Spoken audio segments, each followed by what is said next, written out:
జీవన తరంగాలలో ఆ దేవుని చదరంగంలో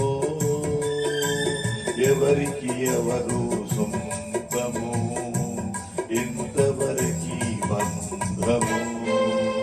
మతే మనిషికి బంధికానా, భయపడి తెంచుకు పారిపోయినా, తెలియని పాసం వెంటపడి రుణం తీర్చుకోమంటుంది. తెలియని పాసం వెంటపడి రుణం తీర్చుకోమంటుంది. నీ భుజం మార్చుకోమంటుంది. ఈ జీవన తరంగాలలో